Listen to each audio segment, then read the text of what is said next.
أعوذ بالله من الشيطان الرجيم بسم الله الرحمن الرحيم الحمد لله رب العالمين والصلاة والسلام على النبي الأكرم سيدنا مولانا بالقاسم محمد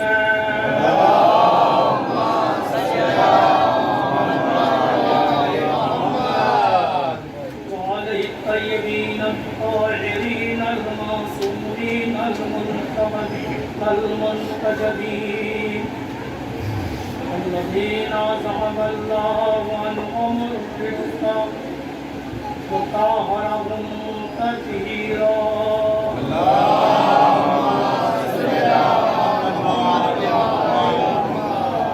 ولعنة الله على أعدائهم أجمعين من هذه الساعة إلى يوم القيامة والعاقبة للمتقين بسم الله الرحمن الرحيم رب اشرح لي صدري ويسر لي امري واحلل عقدة من لساني يفقهوا قولي اما بعد وقد قال الله تعالى في كتابه المجيد بسم الله الرحمن الرحيم ولقد أرسلنا موسى بآياتنا أن أخرج قومك من الظلمات إلى النور وذكرهم بأيام الله إن في ذلك لآيات لكل صبار شكور صلوات محمد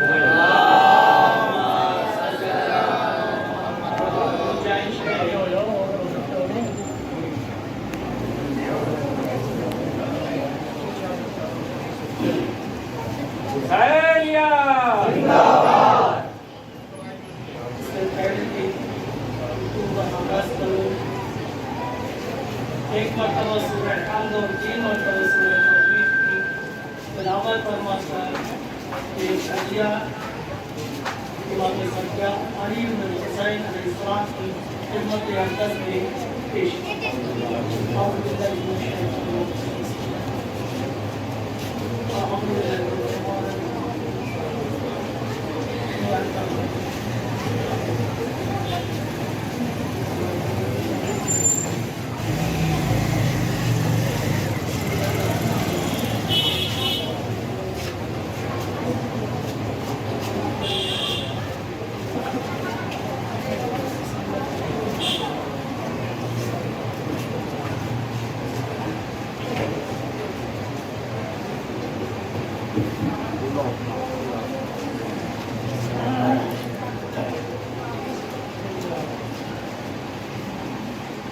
محترم سامعین کرام بزرگان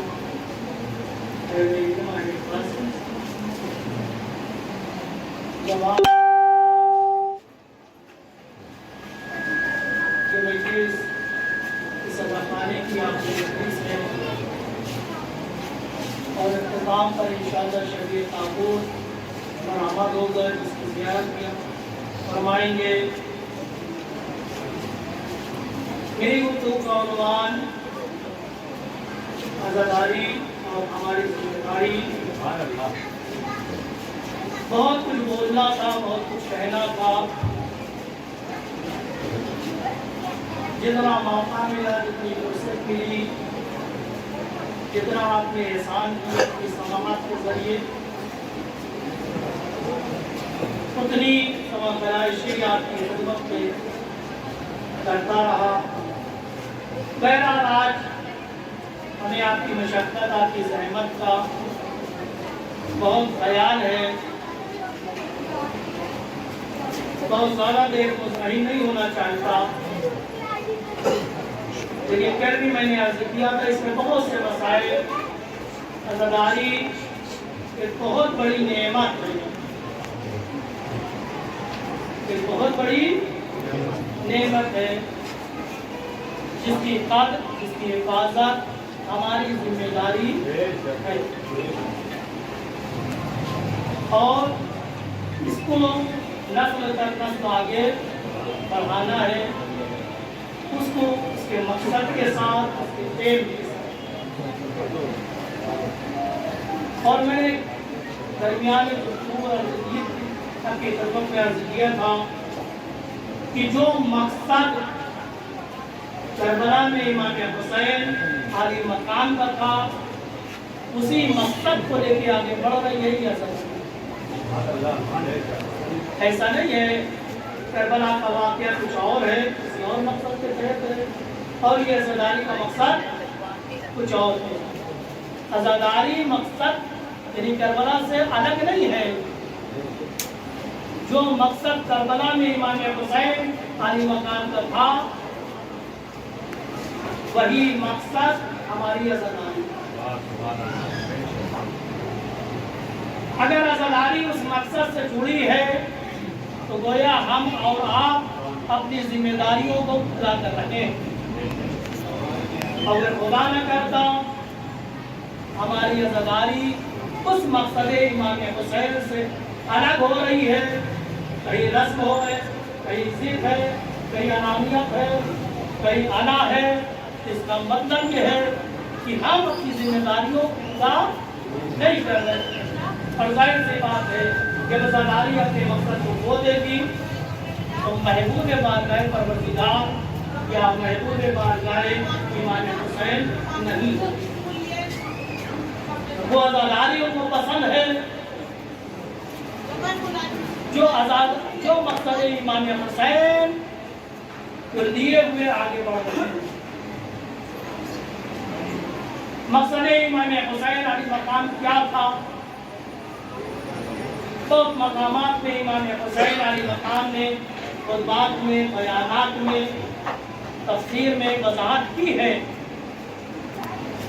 بعض بات، لیکن ان تمام مقاصد امام حسین کا اگر نچوڑ رکھا جائے، اگر اس کا خلاصہ کیا جائے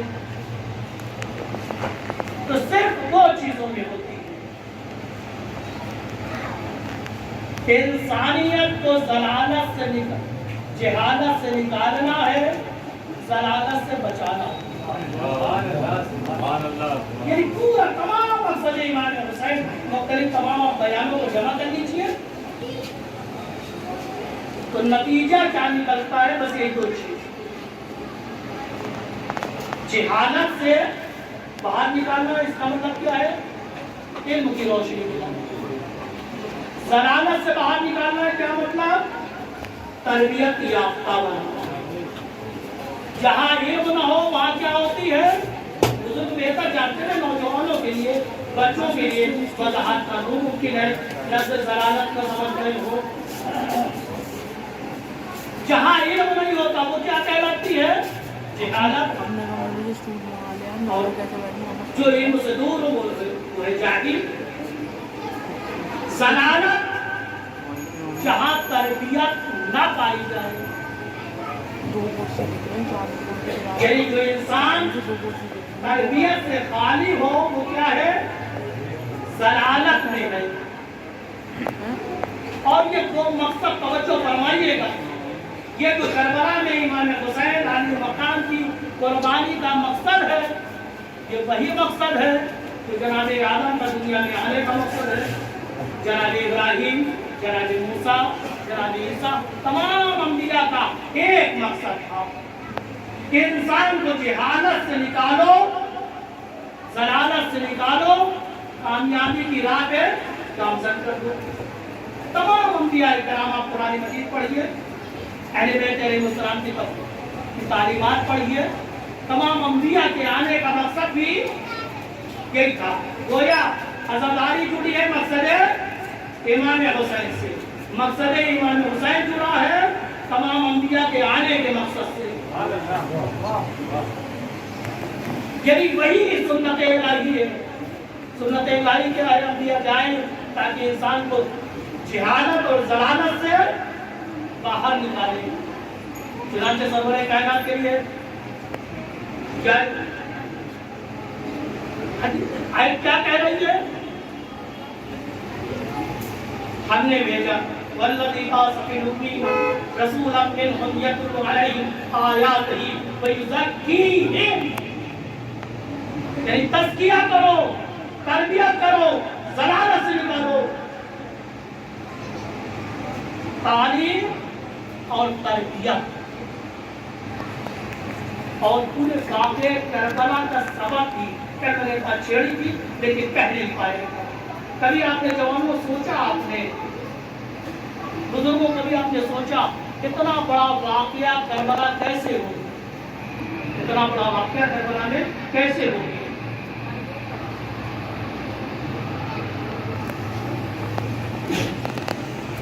امام حسین کے ساتھ چند افراد اور امام حسین کے مقابلے میں اتنا بڑا لشکر کیوں؟ کبھی آپ نے سوچا اس کا سبب کیا ہے؟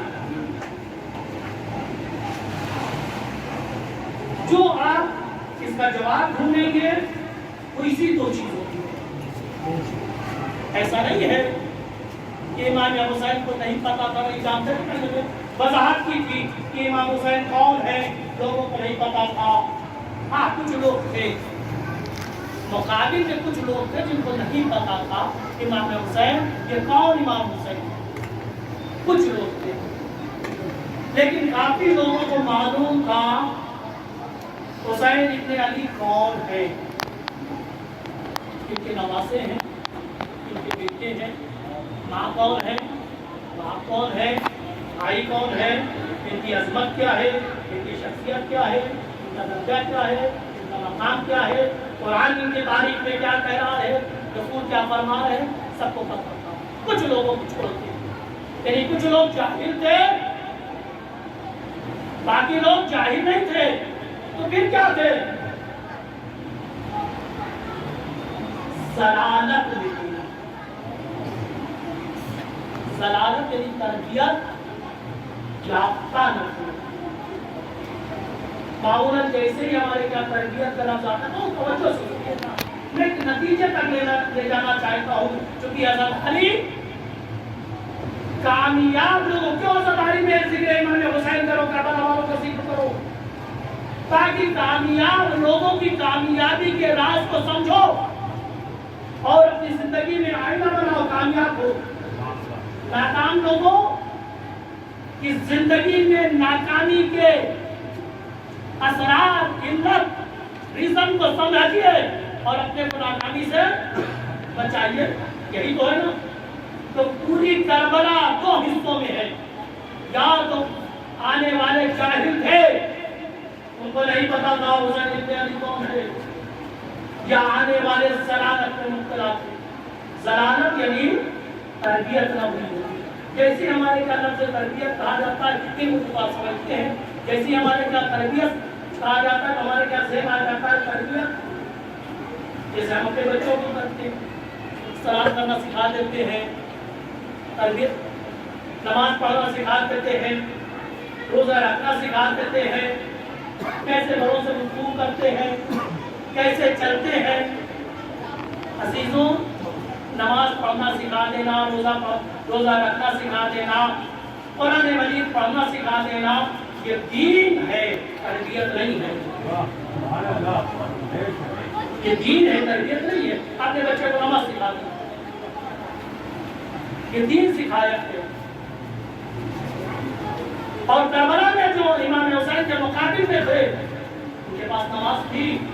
اگر تربیت اس معنی میں لے لے تو نماز تھی، روزگار تھے، داڑھی رکھتے تھے، حافظ تھے، قاری تھے. تو اس کا مطلب تربیت یہ چیز نہیں ہے. اصل تربیت کیا ہے؟ یعنی دل انسانی کو غیر اللہ سے خالی کر دے.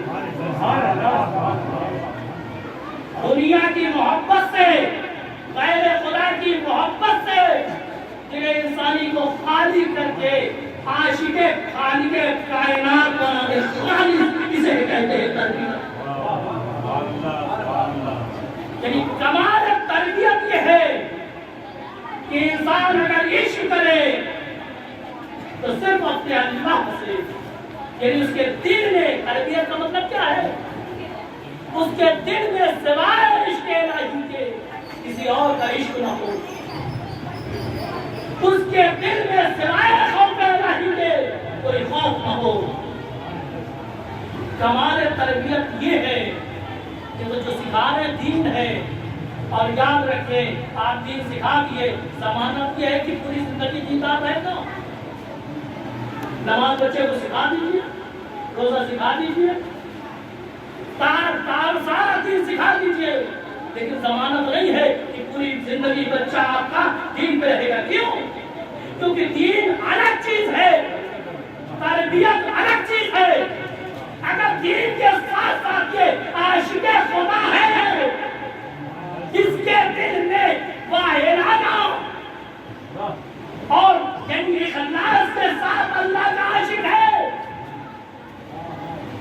صرف اللہ سے عشق کرتا ہے، تو یہ اپنی نمازوں کو بھی باقی رکھے گا، اپنے سجدوں کو بھی باقی رکھے گا، اپنے روزوں کو بھی باقی رکھے گا، کیونکہ عشق خدا سے ہے. لیکن اگر عشق خدا سے نہ ہو تو جب تک بات کھڑا رہے گا نماز پڑھے گا،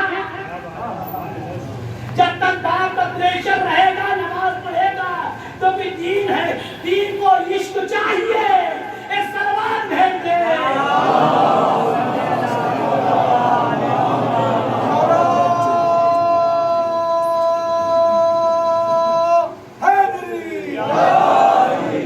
اصل تربیت ہے انسان کے دل کو حرم الہی بنا دینا. اصل تربیت ہے انسان کے دل کو، یعنی دل کی تربیت کرنا، دل کی تربیت کرنا. سوال دیتے ہیں اللہم صلی علی محمد.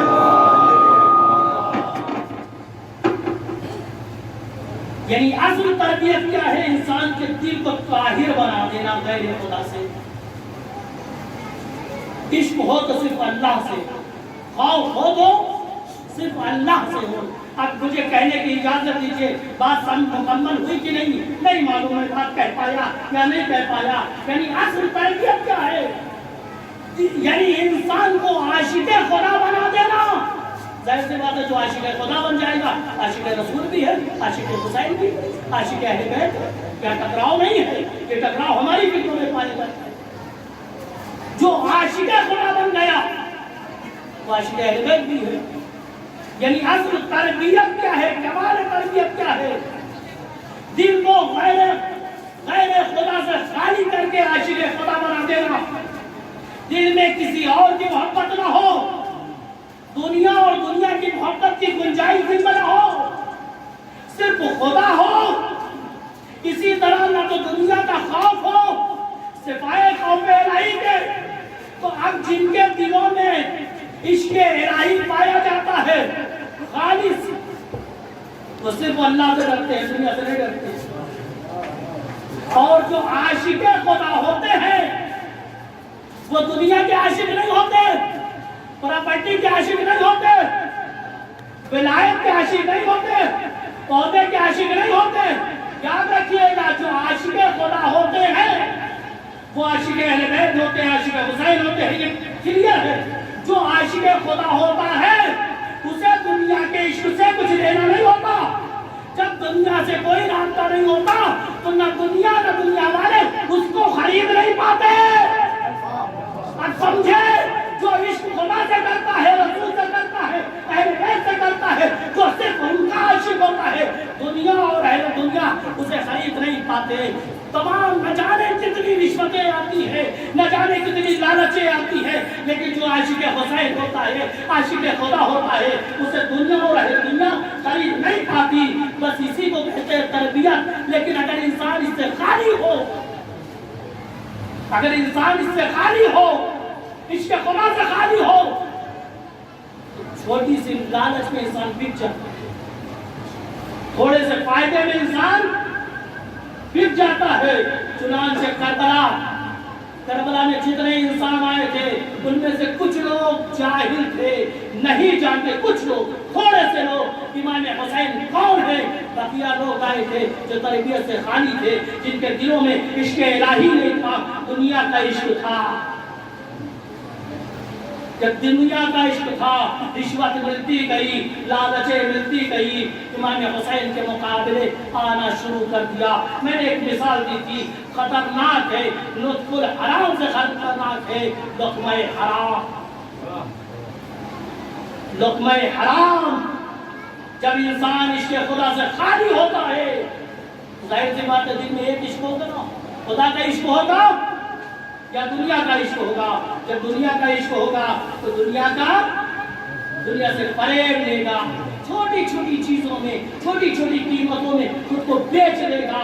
اور جو امام حسین کے مقابلے میں آئے تھے، عاشق خدا نہ تھے، دنیا کے عاشق تھے، چھوٹی چھوٹی لالچوں کے خاطر امام حسین کے مقابلے میں آ گئے، یعنی ضلالت میں گرفتار تھے۔ ایک مثال پڑھی عمر سعد ہے، عمر سعد اور لقمہ حرام دو طرح کا ہوتا ہے، کچھ لوگ کھا لیتے ہیں، سننے سمجھنے کی صلاحیت ختم ہو جاتی ہے، اور کچھ لقمہ حرام کے منتظر رہتے اس کی تمنا۔ جو کھا لیتے ہیں ان کے دل و دماغ بھی بیکار، سننے اور سمجھنے کے لائق نہیں رہتے، اور جو تمنا رکھتے ہیں کہ کاش ہم یہ کام کریں گے اور ہمیں لقمہ حرام ملے گا، ان سے بھی سننے سمجھنے کی صلاحیت سلب ہو جاتی ہے، ختم ہو جاتی ہے۔ میں نے ایک مثال دی تھی، عمر سعد کو امام حسین نے بلایا، امام حسین علی مقام میں بلایا، یعنی امام حسین کو دیکھ رہا ہے، امام حسین کو سن رہا ہے، امام حسین سمجھا رہے ہیں، لیکن آپ نے کبھی سوچا کیوں نہیں سمجھ میں آئی؟ کیوں نہیں سمجھ میں آئی؟ کیونکہ اس کا دل عشق خدا سے خالی تھا، عشق دنیا سے بھرا تھا، لہذا منتظر تھا لقمہ حرام کا۔ عبید اللہ ابن زیاد نے بلایا، کہا جاؤ یہ کارنامہ کر کے آ جاؤ، رائے کی ولایت اور حکومت تیری، یہ شہر رائے کی حکومت تیری۔ تو پہلے گھبرایا، نہیں مجھ سے نہیں ہوگا، تو کہا ٹھیک ہے یہ رائے کی حکومت کسی اور کو دے دیتا ہوں، اچھا مجھے ایک دن میں سوچنے کا موقع دے، ایک دن سوچنے کا موقع دے، رات بھر ترایا پھر رہا ہے، جنت اور جہنم کے درمیان میں پا رہا ہے، دوسرے دن آتا ہے، ٹھیک ہے میں راضی ہوں، کیوں راضی ہوں مجھے بتا دیں۔ اگر عاشق خدا ہوگا تو کبھی دنیا کی محبت اس کے دل میں نہ آتی، کیونکہ ایک جگہ ایک ہی انسان آتے، یا خدا کی محبت رہے گی یا دنیا کی محبت رہے گی۔ لہذا ساری امید سے آیا کہ یہ کام کر لوں گا، شہر رائے کی ولایت مل جائے گی۔ اس کا مطلب کیا ہے؟ لقمہ حرام کا منتظر تھا، متمنی تھا، تمنا رکھتا تھا۔ تو پوری کربلا ضلالت اور جہالت کا نتیجہ ہے، اسی لیے صادق آل محمد فرماتے ہیں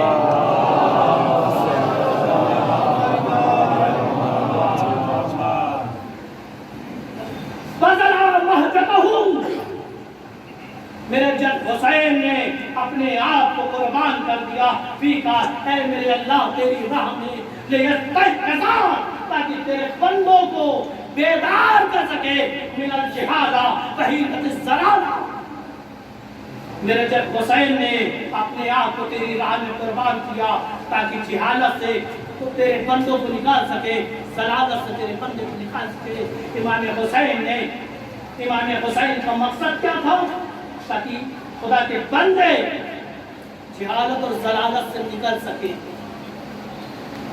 اور اسی مقصد کو امام سجاد نے پائے تکمیل تک پہنچایا۔ ہم جیسے لوگ ہوتے، امام سجاد نے کیا دیکھا ہے؟ کربلا قتل دیکھا، دشمنوں کو دیکھا، لشکر دیکھا۔ عام انسان ہوتے تو کیا کرتے؟ واقعہ کربلا کے بعد لشکر جمع کرتے. اور جو فرما رہے ہیں اگر امام سجاد علی مقام ہم جیسے عام انسان ہوتے، اتنی مصیبت دیکھی تھی، اتنی شہادت دیکھی تھی، اتنا بڑا اپنے مقابل میں لشکر دیکھا تھا، ہم جیسے لوگ ہوتے تو کیا کرتے؟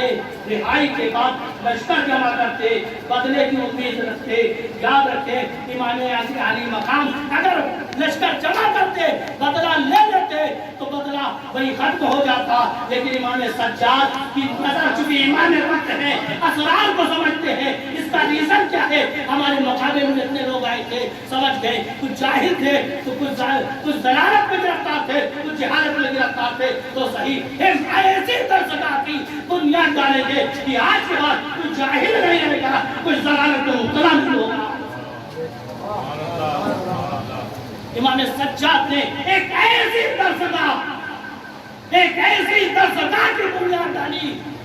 میرے بابا کا قتل اس لیے ہوا کہ جاہل تھے، میرا بابا کے قتل کرنے والے اس لیے آئے تھے کیونکہ ضلالت میں گرفتار تھے. تو صحیح ہم ایسی درسگاہ کی بنیاد ڈالیں گے اس کے بعد بشریت میں کوئی جاہل نظر نہ آئے، کوئی ضلالت میں مبتلا نظر نہ آئے. تو دانشگاہ کے لیے ایک دانشگاہ کی بنیاد ڈالی. اب آپ سمجھ گئے وہ دانشگاہ کیا ہے؟ اسی عزاداری ہے، یہی عزاداری ہے جس کی شکل میں بنیاد تو یعنی عزاداری ہے، یہی عزاداری ہے جو ایمان نے درسگاہ کی صورت میں بنیاد ڈالی کہ ہم ایسی سنت قائم کر رہے ہیں، ایک ایسی درسگاہ عزاداری کے نام پہ بنا رہے ہیں کہ لوگ اس سے جڑتے جائیں گے، جہالت اور ضلالت سے دور ہوتے چلے جائیں گے. اور قیامت تک کے لیے جہالت جو اس سے وابستہ ہوتے جائیں گے، یعنی اس ہماری درسگاہ سے وابستہ ہوتے جائیں گے، جہالت اور ضلالت سے دور ہوتے جائیں گے. تو مجھے کہنے کی اجازت دیجیے، جب درسگاہ ہوتی ہے، اسکول بنتا ہے تو نصاب کی ضرورت ہوتی ہے، نصاب کی ضرورت ہوتی ہے. لہذا درسگاہ بنائی اگر عزاداری کی صورت میں ایک درسگاہ کی ہوگی کی نصاب اور سلیبس کی صورت میں صحیح سجادیہ دیا، رسالے حقوق دیا. اسے پڑھتے جاؤ، اللہ کے حقوق کو سمجھتے جاؤ گے، بندے کے حقوق کو سمجھتے جاؤ گے، جہالت سے نکلتے جاؤ گے. ایک سلوات دیں گے.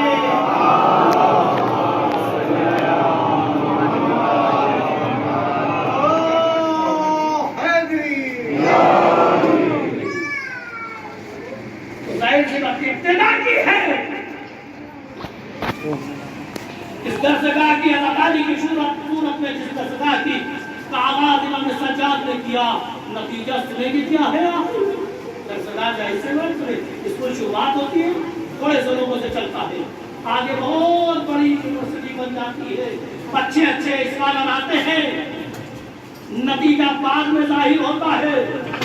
امام حسین نے آغاز کیا، 72 اسٹوڈنٹ سامنے آئے، لیکن کہیں درسگاہ جب ظہور کے نزدیک جائے گی ایسے درسگاہ سے فارغ ہو کے آئیں گے. وہاں ایک حبیب تھے، یہاں کئی حبیب ہوں گے، وہاں ایک حر تھے، یہاں کئی حر ہوں گے. ایک سلوات بھیجے.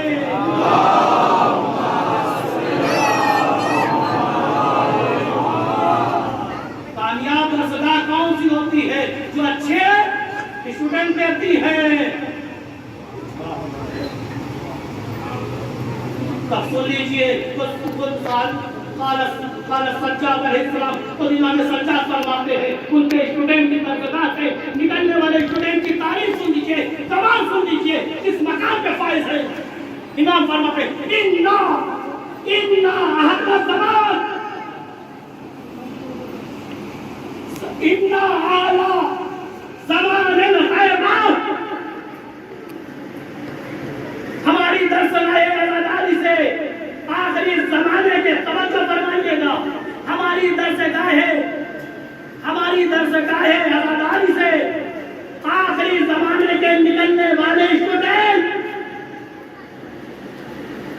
اِنَّا أَعْلَى زَمَانِ غیبتِہم، غیبت کے زمانے میں جو اسٹوڈنٹ نکلیں گے ہماری اس درسگاہ سے، کون سی درسگاہ؟ عزاداری نامی درسگاہ سے تو نکلیں گے.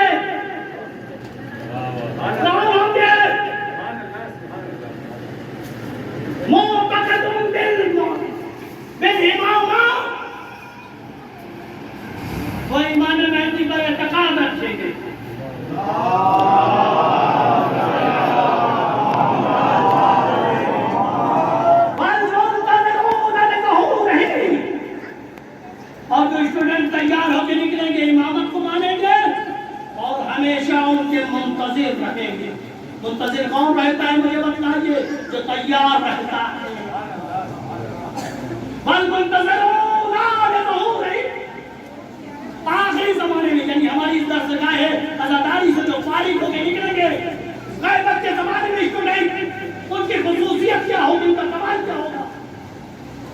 اپنے امام مہدی کی امامت کے قائل ہوں گے، شک و شبہ نہیں ہوگا، اور ان کے آمد کے ہر لمحہ، ہر منٹ، ہر سیکنڈ، ہر دن، ہر رات منتظر ہوں گے۔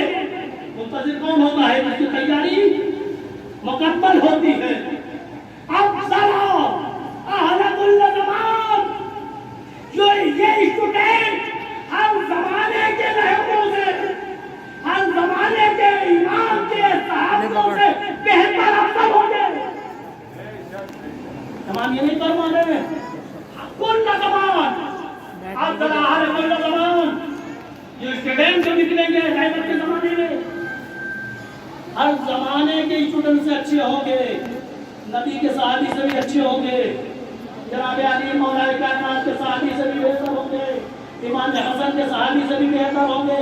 یہاں تک تو آپ نے سنا ہے امام حسین نے فرمایا جیسے صحابی مجھے ملے، جیسے اسٹوڈنٹ مجھے ملے، نانا کو نہیں ملے، بابا کو نہیں ملے، بھائیا کو نہیں ملے، ایسے امام حسین نے فرمایا۔ لیکن یہ کمال ہے صحابیت اور انصار امام مہدی کا کمال ہے کہ جیسے انصار امام مہدی کو ملے تھے، امام حسین کے سب میں بھی نہ ہوں گے۔ سوچیں اس در سے کہے عزاداری سے کیسے باکمال نکلے۔ اب سلام اہل کل زمان، ہر زمان کے، ہر زمانے کے لوگوں سے بہتر ہوں گے، ہر زمانے کے لوگوں سے بہتر ہوں گے۔ کون؟ اس درسگاہ عزاداری سے نکلنے والے کون؟ غیبت کے زمانے میں جو نکلیں گے، یعنی کیا ہے؟ انصار امام مہدی جو نکلیں گے سب سے افضل ہوں گے۔ کیوں؟ لأن اللہ آتاہم من العقول والآفاق والمعارف، اللہ تعالیٰ ان کو بہترین عقلوں سے نوازے گا، بہترین فہم اور سمجھ ہوگی، اور اہل بیت کی اور اپنے وقت کے ایمان کی بہترین معرفت رکھتے ہوں گے۔ خدا عطا کرے گا، خدا کسے عطا کرتا ہے؟ جو خدا سے طلب کرتا ہے۔ ان کا کمال یعنی عقل میں ان سے بہتر کوئی نہیں ہوگا، فہم اور سمجھداری میں ان سے بہتر کوئی نہیں ہوگا، معرفت میں اپنے امام کے سمجھنے میں ان سے بہتر کوئی نہیں ہوگا۔ کون؟ آخری زمانے میں، غیبت کے زمانے میں یہ درسگاہ عزاداری سے جو اسٹوڈنٹ نکلیں گے، اور یہیں پہ بات مکمل نہیں ہو رہی بلکہ فرما رہے ہیں ما صارت به الغیبت انہم بمنزلۃ المشاہدہ، معرفت کا عالم یہ ہوگا، غیبت کے زمانے میں اس طرح سے جی رہے ہوں گے جیسے اپنے وقت کے امام کو دیکھ رہے ہوں، امام کے سامنے جیسے لوگ اطاعت کرتے ہیں، اسی طرح یہ اسٹوڈنٹ غیبت کے زمانے میں اپنے مولا کی اطاعت کرتے نظر آتے ہیں۔ بمنزلۃ مشاہدہ، غیبت میں امام ہوگا، لیکن انہیں لگ رہا ہو کہ وہ مجھے دیکھ رہا ہے، صحیح ہے، جن کا رابطہ ان سے ہے انہیں یہی محسوس ہوتا ہے وہ ہمیں دیکھ رہے ہیں، ہم انہیں دیکھ رہے ہیں۔ بچا رہا ہوں اللہ تعالیٰ ان اسٹوڈنٹ کو بچا رہا ہوں قرار دے گا۔ کیا قرار دے گا؟ بے منزلۃ المجاہدین بین یدی رسول اللہ بالسیف، غیبت کے زمانے میں جی رہے ہوں گے لیکن ایک مجاہد کی طرح جی۔ مجاہد کون ہوتا ہے؟ جو اپنی ذمہ داری ہوتی ہے۔ اس کے بعد امام فرماتے ہیں اولئک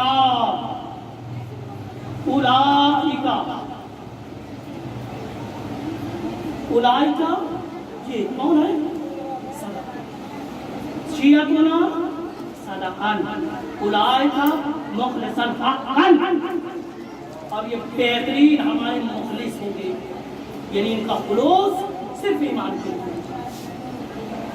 اخلصا اولئک مخلصا حقا، جو واقعی اخلاص کا خالص ہونے کا وہ اخلاص ان کے پاس ہو.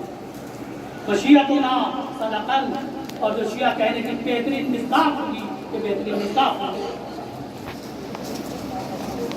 اور اس کے بعد مطلب تو ہی نہیں، بیکار نہیں ہوں گے یہ اتنے کمال کے بعد ذمہ داری کیا نبھاتے ہوں گے. بتاؤ تو دین اللہ سرًا وجہرًا، اور جہاں بھی جس حالت میں رہتے ہیں دین خدا کی طرف لوگوں کو بلاتے رہتے ہیں. یعنی انصار امام مہدی کی ایک صفت یہ ہے، جہاں ہوتا ہے، گھر میں ہوتا ہے تو بچوں کو دین الہی کی طرف بلاتا ہے، مسجد میں ہوتا ہے تو مومنین کو بلاتا ہے، فرش عزا پر ہوتا ہے تو عزادار کو بلاتا ہے. یہ ہے ایسے، یعنی اس درسگاہ عزاداری سے نکلنے غیبت کے زمانے میں کتنے نایاب گوہر نکل رہے ہیں کہ جن کی کوئی مثال نہیں ہے. اس پر اس کی اہمیت سمجھیں، اس کی عظمت کو سمجھیں، اس کو محفوظ رکھیں. اس میں انانیت نہیں آنے دیں، اس میں اپنی مرضی نہیں آنے دیں. عزاداری اگر ادھر سے ہے تو گائیڈ لائن بھی کہیں سے لیجیے، اپنی گائیڈ لائن نہ رکھیے. ایک مثال دو اور زحمت تمام کرو. اپنی مرضی کی عزاداری کریں گے، توجہ فرمائیے، اگر اپنی مرضی کی عزاداری کریں گے تو مقصد سے ہٹ جائے گی، فائدہ نہیں ہوگا، نتیجہ نہیں ہوگا. لیکن اگر عزاداری کو ان کی مرضی سے چلائیں گے، عزاداری مقصد پہ چلے گی، اور جب مقصد پہ چلے گی تو نتیجہ دے گی. نتیجہ کیا ہے؟ تعلیم و تربیت. بناؤ سنوارو تیار کرو، اپنی مرضی کی عزاداری نہیں چلاؤ.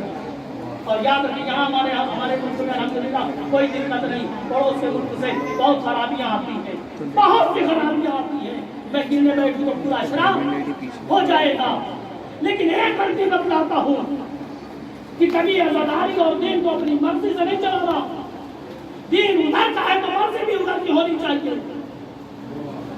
الگ الگ گروپ ہے، الگ الگ نظریہ ہے، ہر آدمی ایک دین، ایک طرح سے، ایک انداز سے عزاداری چلا رہا ہے. آپ دیکھ رہے ہیں، اس سے بہتر دیکھ رہے ہیں، جوان تو جان رہے ہیں. لیکن خدا کی قسم ہر چیز کو اپنانے کی ضرورت نہیں ہے. جو آپ کے بزرگوں نے کیا ہے بس اسی کو اپنائیے. مثال کے طور پر آپ کے پڑوس ملک میں ایک گروپ ہے، ایک طبقہ ہے جو حرم میں آتا ہے زیارت کے لیے. آپ اندازہ لگائیے جب ہم اپنی مرضی سے چلیں گے تو نقصان کیا ہوگا. حرم میں آتا ہے لیکن زری نہیں چومتا، زری سے دور رہتا ہے، زری سے دور رہتا ہے، خوب ماتم کرتا ہے، خوب نہے پڑتا ہے. جب تھک جاتا ہے سجدہ کرتا ہے، کہیں سے چلا جاتا ہے. اوپینین سنیں گے، وہ کہتے ہیں کہ ہم نجس ہیں، گنہگار ہیں. نجس یعنی گنہگار یعنی نجس.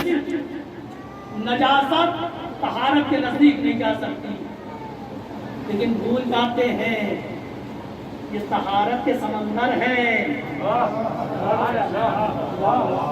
اگر گندگیاں یہاں نہیں دھلے گی تو کہاں دھلیں گی؟ خطائیں یہاں معاف نہیں ہوگی تو کہاں معاف ہوگی؟ ہم ہر یہاں نہیں بنیں گے تو کہاں بنیں گے؟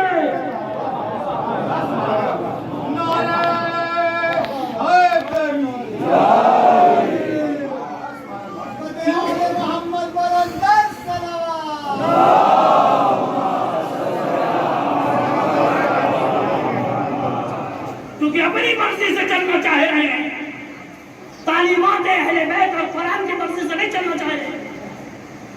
لہذا ہم نجس لوگ کہاں باہر.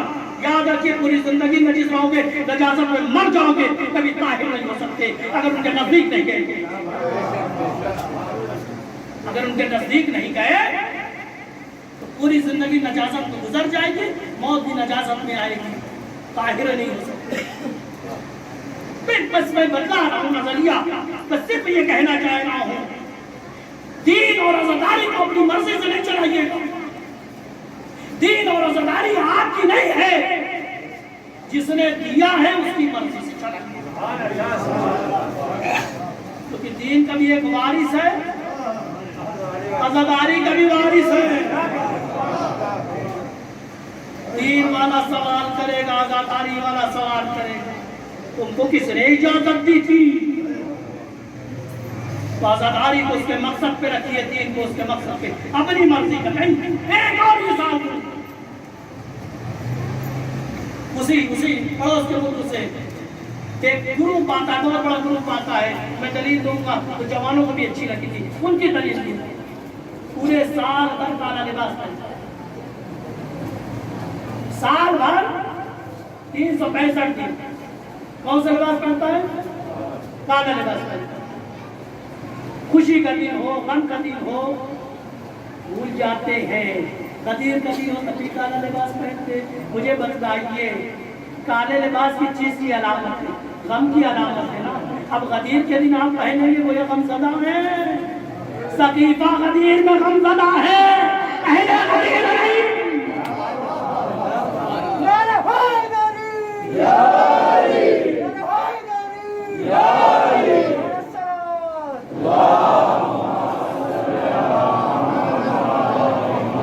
غدیر والے دن اس سیاہ لباس پہنے غم زدہ ہے، زبا زدہ آتے ہو کیوں آئے مولا بن گئے؟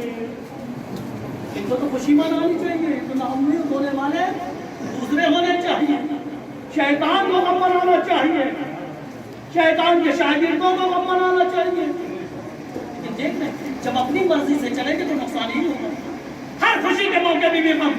چنانچہ ایک مرتبہ مجھ سے ٹکراؤ ہو گیا، تو میں ٹکراؤ لگ تم میں مل گئے، میں زیارت پہ حضرت معصومہ کی زیارت کے لیے گیا تھا، جوتا دے رہا تھا، کوئی خوشی کا موقع تھا، یہ بھی ساتھ لینے آئے تھے۔ آپ کہاں سے؟ ہندوستان سے، اچھا بھارت سے، انڈیا سے، ہندوستان نہیں، ہندوستان ٹوٹ گیا۔ آپ کہاں سے؟ پتا چلے بول رہا انہوں نے کہا ہم پتا چلے خوشی کری، خوشی کری کہاں؟ قوم میں حضرت معصومہ کی بارگاہ میں۔ آپ دیکھیے، سنیے، اندازہ کریے کتنی اچھی دلیل دے رہے ہیں۔ میں نے پوچھا یہ خیریت آج کیا کالا لباس؟ پوچھئے، چاہے مخالف مانے چاہے نہ مانے، سمجھائیے، یہ ذمہ داری بنتی ہے۔ اب اکثر کیا ہوگا، زیادہ سے زیادہ کیا ہوگا، سامنے والا نہیں سمجھے گا، نہ سمجھے بھاڑ میں جائے، کم سے کم آپ نے ذمہ داری تو پوری کی۔ یہ نہ سوچیں کہ نہیں مانے گا، نہ مانے۔ اگر آپ حسینی ہیں، اگر آپ اپنے معاشرے کو حسینی معاشرہ بنانا چاہتے ہیں تو ہم سب کی ذمہ داری ہے ایک دوسرے کو سمجھائیں، ایک دوسرے کو بتلائیں، چاہے وہ مانے چاہے نہ مانے، کم سے کم بتلا کے آپ اپنی ذمہ داری کو پوری کریں۔ تو میں نے بھی کہا بھائی کیا ہے آج کیا ہے؟ تو خوشی کا دن ہے، کہ خوشی کا دن ہے، پلیز سنیں جو اس کی جوانوں بہت پسند آیا، ان کی دلیل میں بتا دوں، بہت پسند آئے گی، اور نہ جانے کتنے جوان سوچ لیں گے کہ آج کے بعد ہم بھی ایسے ہیں۔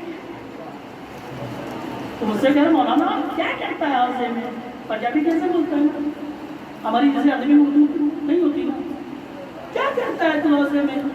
تو نے یہ حدیث بھی نہیں پڑھی، اللہ یوم عاشورہ، آپ دن عاشورہ، کتنی اچھی دلیل ہے نوجوانوں، پسند آئی، آپ بھی کریں گے؟ کیا بولتے ہو مولانا، تم کو ایک حدیث سمجھ میں نہ آئی، اللہ یوم عاشورہ، ہر دن عاشور کا دن ہے، جب عاشور کا دن ہے تو میں سیاہ لباس پہنا ہوں۔ ایسی بات کتنی اچھی دلیل ہے، جب ہر دن 365 دن عاشور ہے، اللہ یوم عاشور، ہر دن عاشور سیاہ لباس۔ اگر دلیل میں یہیں پہ روک دوں تو بڑی اچھی لگے گی، نہ جانے کتنے جوان اور نوجوان سوچیں گے آج کے بعد ہم بھی یہی کام کریں گے۔ لیکن فوراً اللہ تعالیٰ نے میری ہدایت کی، ایک الہام کیا، بڑے بدبخت ذلیل شیعہ ہو، عاشور کے دن خوشیاں مناتے ہو، بڑے بدبخت ذلیل شیعہ ہو، عاشور کے دن خوشی مناتے ہو، عاشور کے دن شادیاں کرتے ہو، عاشور کے دن اپنے بچوں کا برتھڈے مناتے ہو، بگڑ گیا، کیسی بات کر رہے ہو مولانا، کیسی بات کر رہے ہو؟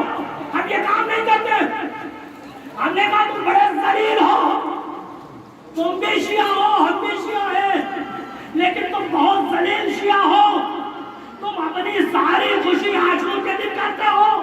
ہم مر جائیں گے لیکن کوئی خوشی عاشور کے دن نہیں کریں گے. بنو گے کیسی بات کر رہے مولانا؟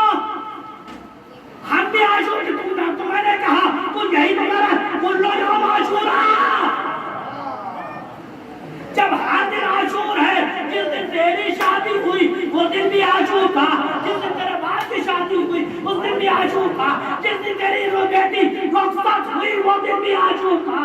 میرے اور تیرے دن یہی فرق ہے، ہم مر جائیں گے عاشور کے دن کوئی خوشی نہ کریں گے. تم عاشور کے دن خوشی نہ منائیں.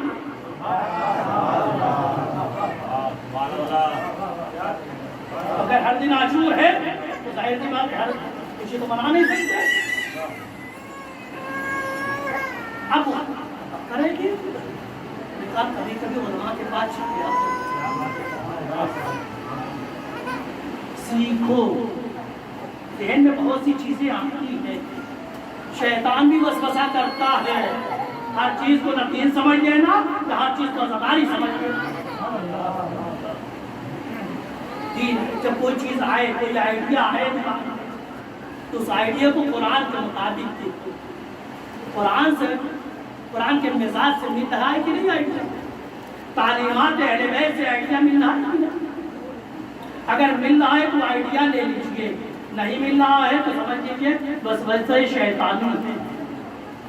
اگر کہا گیا ہے کل یوم عاشورا تو لباس کے لیے نہیں کہا گیا. کل یوم عاشورا کیونکہ یہ عاشور کو جانتے کسے کہتے تھے؟ عاشور حق و باطل کے قیاس کو کہتے تھے. یعنی ہر شیعہ عاشور کی طرح کل یوم عاشور. عاشور کون سا دن تھا؟ عاشور کے دن انصار امام حسین وفاداری کے لیے تیار تھے. ہر دن انصار امام مہدی کو عاشور کے لیے عاشور کی طرح تیار رکھنا چاہیے. یعنی انصار امام مہدی کے لیے وہ ہر دن کیا ہے؟ عاشور کا دن ہے. معلوم نہیں کب میرا آقا آ جائے، معلوم نہیں کب ہمارا امام ہمیں تیار.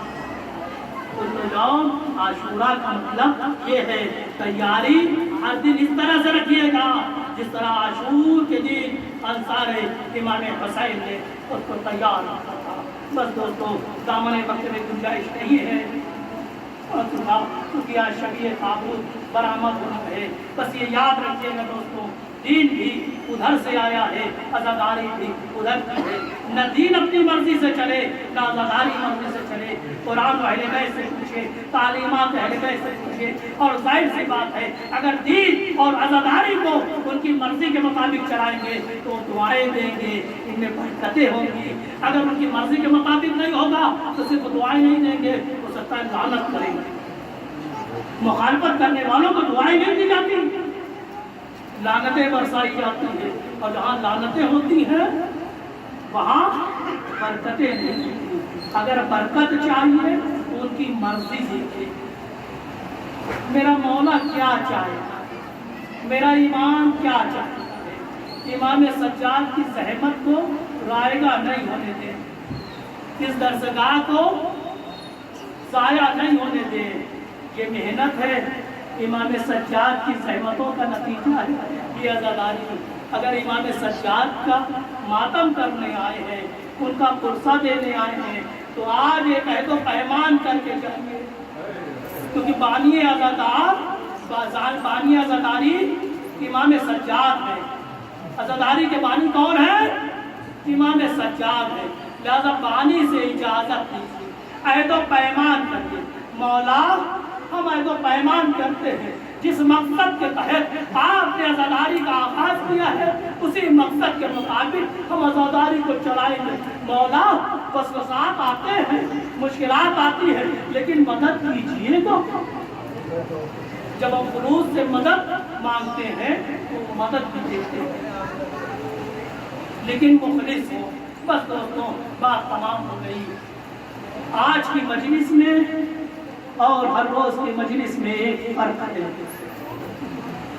فرصت ہر مجلس میں آپ فرصت دیتے ہیں، جب بھی مجلس ہوتی ہے آپ فرصت دیتے ہیں. آج بھی فرصت دیں، لیکن ایک فرق ہے، عام مجلسوں میں امام حسین کا پرسہ امام سجاد،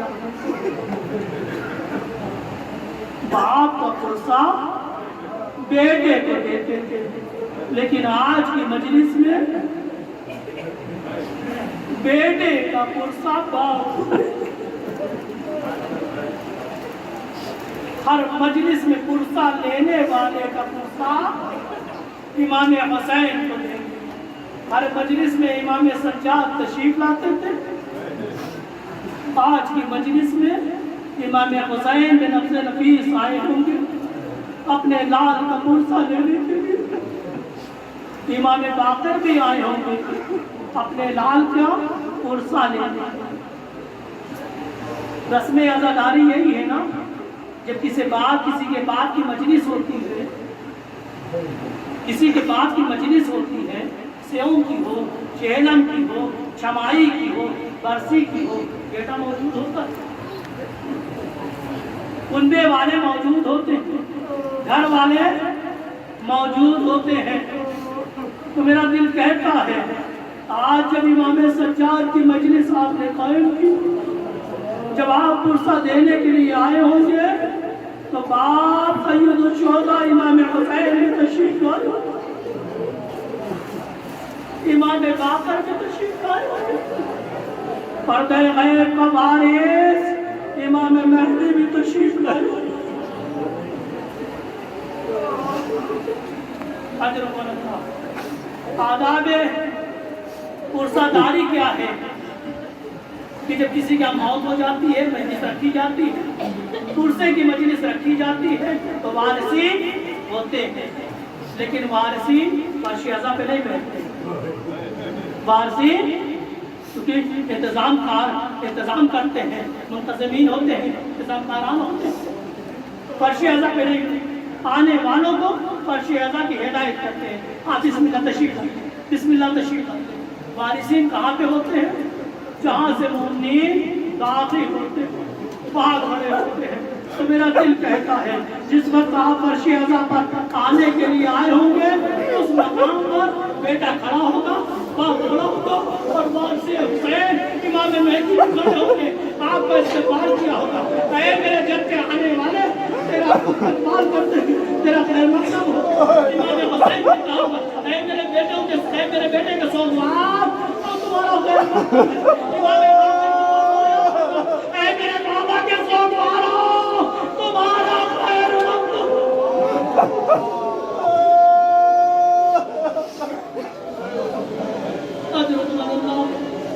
دل کھول کے پرسہ دیجیے، امام باقر کو، امام حسین کو پرسہ دیجیے۔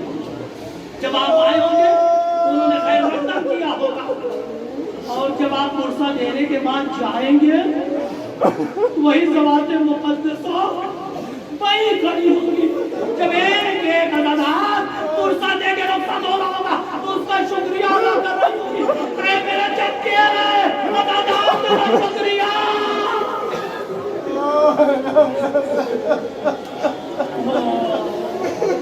امام باقر فرماتے ہوں گے اے میرے بابا کے سوگواروں، شکریہ میرے بابا کے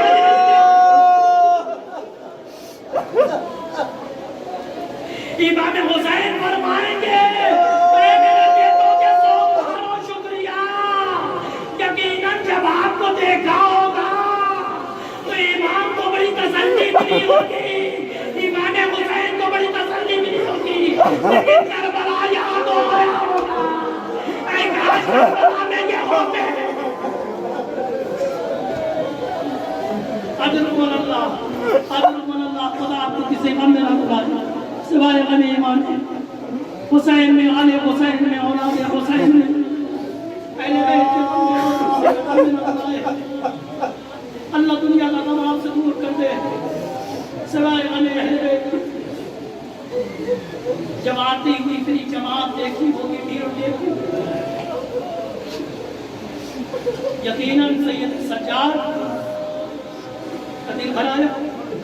آپ آئیں گے ابھی جلوس، ابھی تابوت برآمد ہوگا، آپ کاندھا دیں گے نا؟ کس کو کاندھا دیں گے؟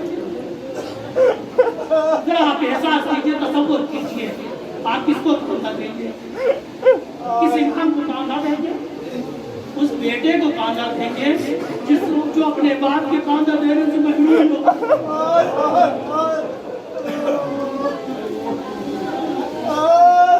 اس امام کے تابوت کو کاندھا دیں گے جو اپنے باپ کے کاندھا دینے سے محروم رہا۔ جب اتنی بڑی جماعت دیکھی ہوگی، تھوڑی تشبیہ ضرور ہوئی ہوگی، لیکن تو یہ ایمان سچا کرنے کی اتنی شان و شوکت سے میرا تابوت اتنی شان و شوکت سے بنا، میرے بابا کا جنازہ حضرت اللہ آمادہ ہو جائے، تابوت آنے والا ہے، تابوت آنے والا ہے، تابوت کو کاندھا دیجیے گا، لیکن تصور رہے کوئی معمولی امام نہیں ہے، کاندھا دیجیے گا لیکن احتیاط سے گلے میں توڑ کے نشان، گلے میں توڑ کا زخم ہوگا، ہاتھوں میں ہتھیلی کا زخم ہوگا، پاؤں میں بیڑی کا زخم ہوگا، کاندھا دیجیے گا، کاندھا دیجیے گا، لیکن اس بات کا خیال رکھیے، زخمی ایمان کا تابوت ہے،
جان کیسے وطن لوٹ کر گئے